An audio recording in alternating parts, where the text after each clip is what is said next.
Well, I think 200,000 dead Americans is evidence that we did not do, that Washington, this administration and Senator McSally did not do a great job.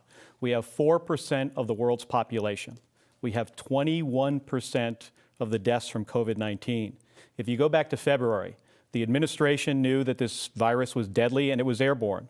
Senator McSally said she was briefed on this at some point, whether it was in last week in January, early February.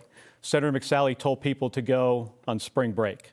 And then, shortly after that, when it was recommended that large gatherings like fundraisers be canceled, Senator McSally did a large fundraiser. And when infection rates were on the rise, Senator McSally goes to a big political rally. That's not leadership. We need independent leadership focused on solving this hard problem. And it's challenging, but if we listen to the public health officials and don't ignore the science, we can beat this. Well, I appreciate that at the end of January, the president made a decisive action in order to stop travel from China, something that was highly criticized. Make no mistake, mistakes were made at all levels, but we're in this together as Americans, and we should be looking forward and debriefing along the way, and we have learned a lot. But this virus came from China. They silenced doctors, they destroyed samples, they blamed it on the U.S. Army, and we need to hold China accountable. And while I'm standing up to China to hold them accountable, my opponent, starting in 2003, while he was serving in the U.S. Navy, went over to China on an all-expense-paid junket by the Communist Party and to help influence, really, elites in America. And he went back in 2004, back in 2005, said it was the most meaningful thing in his life besides going to space. This is a part of what China does. They try to influence the elite, and it seems to work. We'll talk more about that in the follow-on.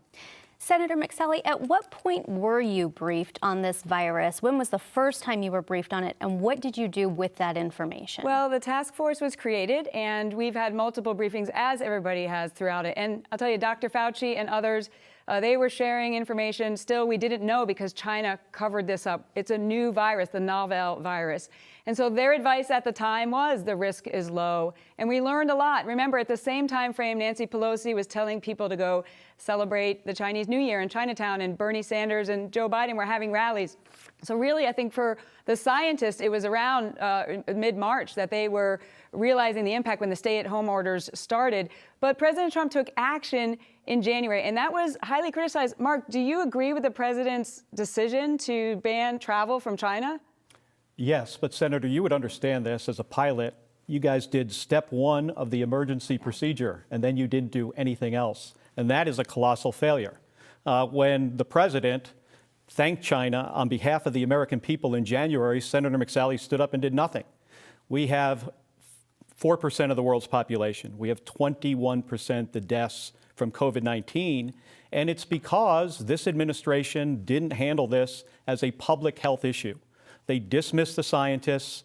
Senator McSally doesn't, I can't think of one occasion where Senator McSally has stood up when the president has made a mistake or the governor did something that wasn't exactly right. That's not leadership. We need independent leadership focused on solving hard problems, not somebody who's just going to stand there when the leader of a political party is clearly making some mistakes. And Senator, when the president did call this a hoax, when he did say it would be magically gone by summer and these sorts of things, did you publicly say anything in response to that? What I was doing at the time was fighting tirelessly to get relief to Arizonans, and we passed the CARES Act. We've got the PPP loans out there that saved 85,000 small businesses in Arizona and 1 million jobs. And again, it's just another example of Counterfeit Kelly. He criticized the PPP loan, said it wasn't working, while his company was secretly getting the loan and taking advantage of it.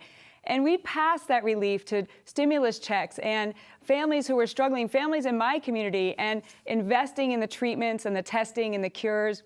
Get that relief out the door to have people hang on. And we voted on some additional target relief a few weeks ago.